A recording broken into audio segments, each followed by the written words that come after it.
Ben, c'est sûr, il y a deux, trois personnes que j'ai vues, puis qui, en tout cas, qui m'ont pas parlé. Ton jaloux. Non, ils m'ont pas parlé, puis ils riaient après qu'ils m'aient vu. Trop jaloux. Trop jaloux.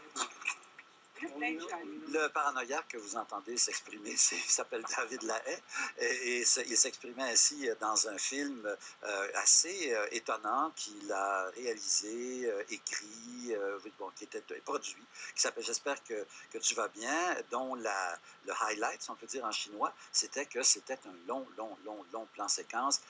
Moi, j'ai peine à comprendre pourquoi la fixation sur les plans séquences. Mais comme vous en avez une, vous allez pouvoir me l'expliquer sûrement. En fait, c'est pas une fixation parce que là, maintenant, ça a peut-être créé des petits. Je sais que Poz en a fait un très beau dans 19-2. Oui, mais là, dans son nouveau film, c'est 5 fois un plan séquence. Voilà, ça va être vraiment. Puis c'est tiré d'une pièce de théâtre, donc évidemment, c'est possible. Oui. Mais avant ça, il n'y avait pas eu vraiment. Il y a eu l'Arche russe, évidemment, qui avait fait ça. Ah, mais ça, c'était comme une. C'était monstre. Ben oui. Voilà. Nous, évidemment, c'est très vraiment minimaliste dans la mesure où est-ce que, en plus de faire un plan séquence qui est improvisé, il n'y a pas de dialogue écrit à la base. Ben non, c'est vraiment de l'improvisation. Donc, pour ça, c'est vraiment un exercice de style. Mais la situation est quand même claire. J'imagine qu'avec Marie-Chantal Toupin, quand vous commencez... Perron, pardon. Vous savez très bien... Oui, c'est pas du tout la même personne. vous dites, bon, là, on fait ci, on fait ça, on va là, il se passe telle affaire. C'est pas entièrement inventé sur place. Ben, le parcours est déjà établi et aussi, on a chacun, de notre côté, un secret qu'il faut dévoiler durant l'improvisation. Mais tout le reste, le dialogue est complètement improvisé.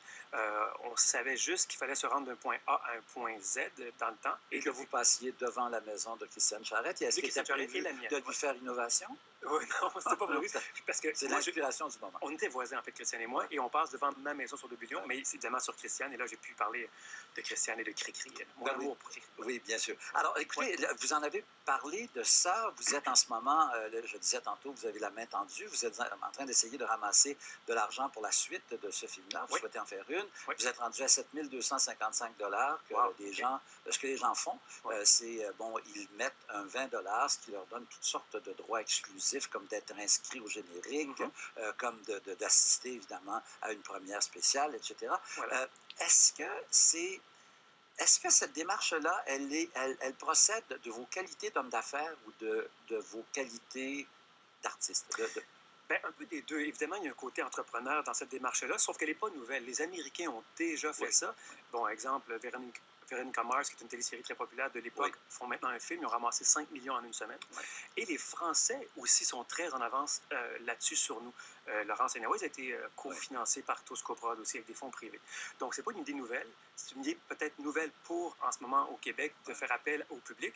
Mais je trouve que si on réussit à le faire, ça va créer des petits, notamment chez les jeunes producteurs et réalisateurs qui cherchent à avoir des fonds rapidement. Mais en même temps, ces fonds-là ne peuvent qu'être minuscules.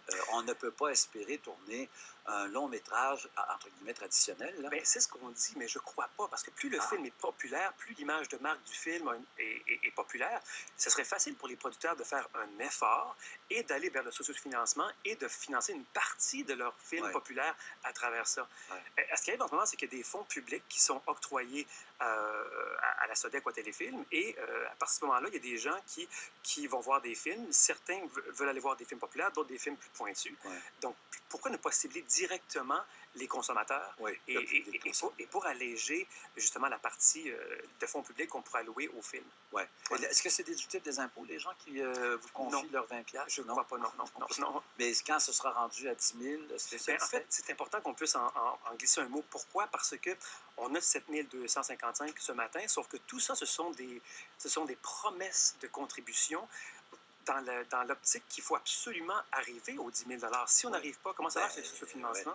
Si on n'arrive pas aux 10 000 $, il n'y a aucun sou qui va être débité de leur compte. D'accord. Alors, écoutez, il y a quelque chose d'intéressant aussi dans votre cas, si on peut dire que vous soyez là aujourd'hui, parce qu'il y a des sondages ce matin sur qui risque de l'emporter à la mairie de Montréal. Vous êtes absolument passionné par ça. Vous défendez Montréal avec beaucoup de cœur, avec beaucoup d'envie de faire bien. Bon, une question niaiseuse, je n'avais pas envie de vous présenter comme maire. Non, en fin de compte, non, ma boîte de production est en train d'exploser. Je n'ai pas le temps de faire consacrer à ça. Sinon, mais vous l'auriez j'adore fait. Montréal. Il faut absolument qu'on parle des idées nouvelles Oui. pour le futur de Montréal et arrêter de parler de collusion, corruption. Ben, on n'a pas le choix. On n'a pas parce le choix. qu'en ce moment, il faut bien On passer n'a à pas le choix, mais travers il faut acculer les candidats au pied du mur pour qu'ils se prononcent sur une vision, sur une identité claire pour le futur de Montréal. Oui, mais votre implication néanmoins avec votre boîte de production qui explose, Oui. votre implication va exister. Est-ce que vous allez jusqu'à penser à appuyer un candidat, à faire Éventuellement, campagne oui. pour lui? En fait, mon candidat est déjà appuyé. Il ne se présente pas cette année. Moi, il y a un gars qui s'appelle Alexandre Taillefer, que tout le monde connaît, qui est c'est un homme excessivement brillant.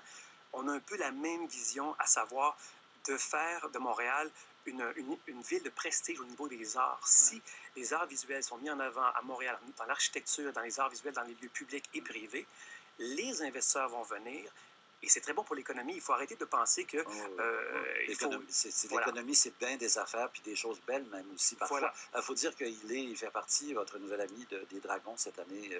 On le voit là. Les gens le connaissaient peut-être moins avant, mais il est aussi président du conseil d'administration du musée d'art contemporain. Et vous allez donc, si lui, il n'est pas là cette année, il y en a d'autres.